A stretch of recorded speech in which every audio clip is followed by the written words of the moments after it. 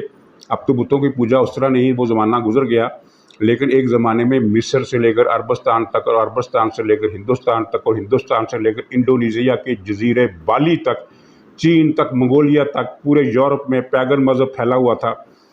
تو وہاں ہر جگہ یہ بتوں کی پوجا ہوتی تھی، اور بت اصل میں اس خیالی دیوتا کی شبیہ ہوتے تھے۔ چنانچہ یہ شرک ہے۔ اس طرح شرک کی پھر نیچے ذیلی طور پر بہت ساری قسمیں آ جاتی ہیں، وہ جن کی تعویلات بھی ہوتی ہیں، توجیحات بھی ہوتی ہیں، دلیلیں ہوتی ہیں کہ چونکہ یہ کام اس طرح ہے لہٰذا یہ شرک کے دائرے میں داخل ہو جاتا ہے۔ یہ عالمانہ بحثیں ہیں، جو پڑھے لکھے حضرات ہیں وہ سمجھتے ہیں، ہم جیسے افراد کے لیے اتنا ہی کافی ہے کہ شرک کا مطلب یہ ہے کہ خدا کے اختیارات میں کسی اور کو حصہ دار سمجھنا، ماننا، یا اس سے امداد طلب کرنا۔ رسول اللہ صلی اللہ علیہ وسلم سے جب کفار مکہ کچھ باتوں کا تقاضا کرتے تھے تو حضور صلی اللہ علیہ وسلم صاف فرما دیتے تھے کہ ان سب کا اختیار اللہ تعالیٰ کے پاس ہے، خزانے کا مالک وہی ہے، میرے پاس کوئی خزانہ نہیں ہے۔ پھر جب ان سے پوچھا جاتا حضور سے کہ فلاں چیز کا کیا ہوگا، تو وہ حضور صلی اللہ علیہ وسلم فرماتے کہ غیب کا علم بھی اللہ کے پاس ہے۔ یہ قرآن کی آیات ہیں، یہ حدیث کی روایات نہیں، یہ قرآن کی آیات ہیں۔ یہ بدبخت بد نصیب کہتا ہے کہ میری مخالفت جو ہے وہ شرک ہے۔ ایاک نعبد و ایاک نستعین، جہاد، یہ ساری اصطلاحات اپنے شیطانی منصوبوں کی تکمیل کو یہ جہاد کا نام دیتا ہے۔ تو یہ مقدس اصطلاحات کی بے حرمتی کرنے پر، اور اس سے پہلے اس کا پورا ریکارڈ ہے، یہ تاریخ کا پہلا انسان ہے، بدنصیب انسان، جس نے اپنا موازنہ حضور صلی اللہ علیہ وسلم سے کیا۔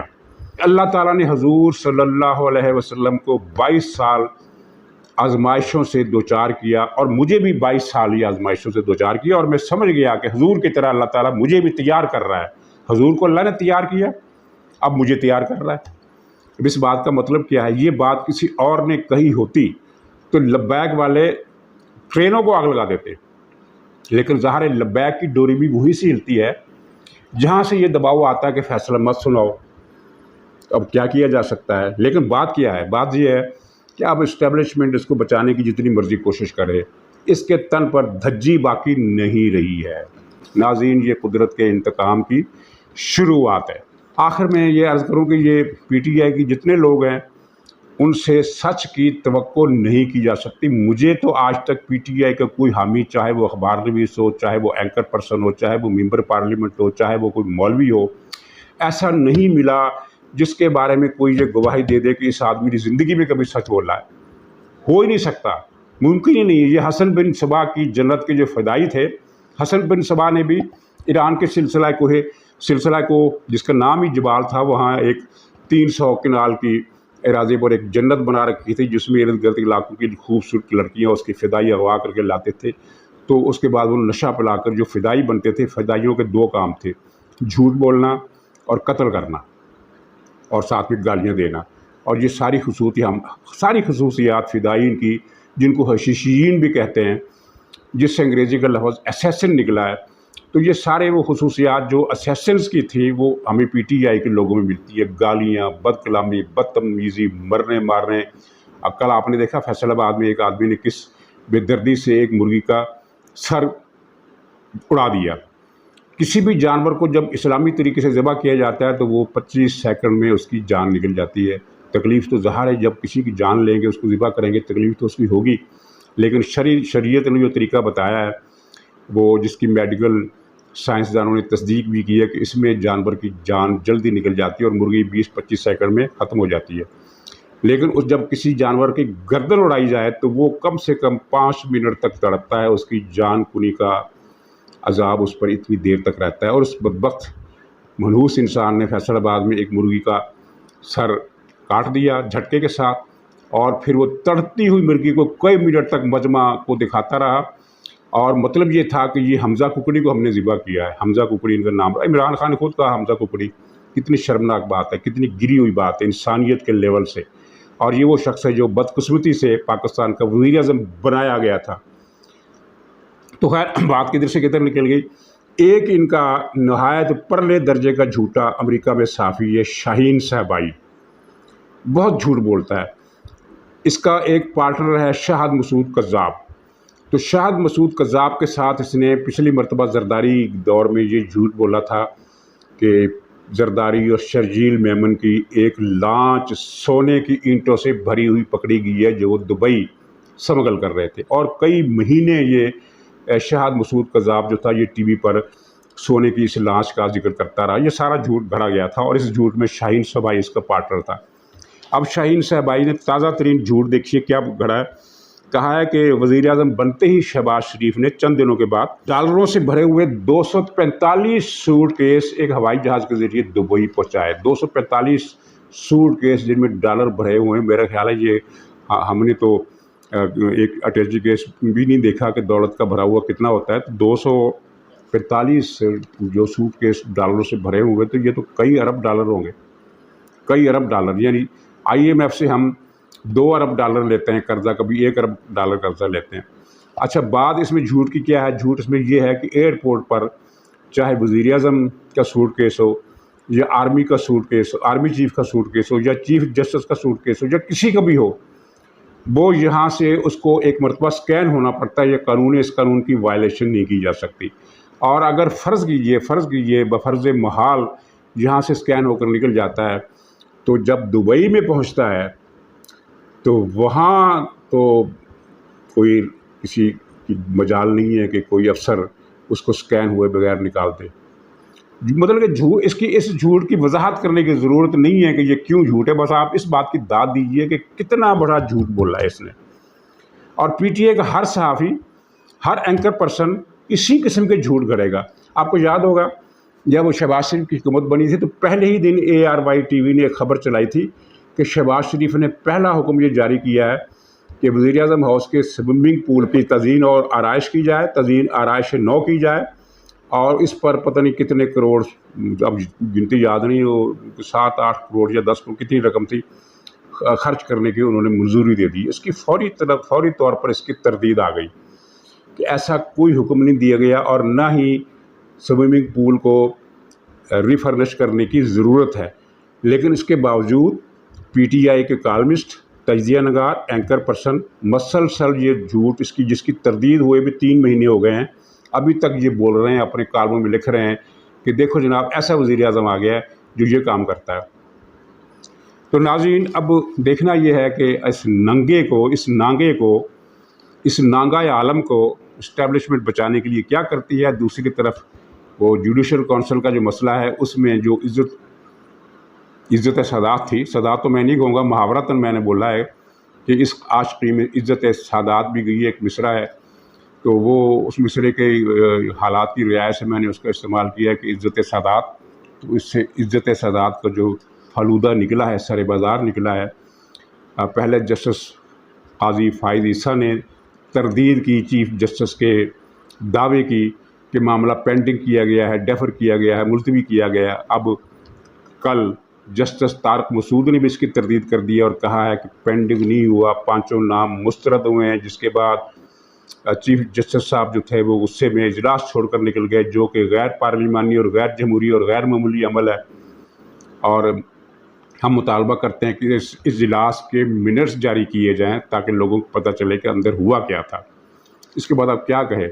اب لوگ مطالبہ کر رہے ہیں حکومت سے کہ جھوٹ بولنے پر موصوف کے خلاف، یعنی جنہوں نے یہ دعویٰ کیا تھا کہ معاملہ پینڈنگ ہو گیا ہے، ریجیکٹ نہیں ہوا، ریفرنس لایا جائے۔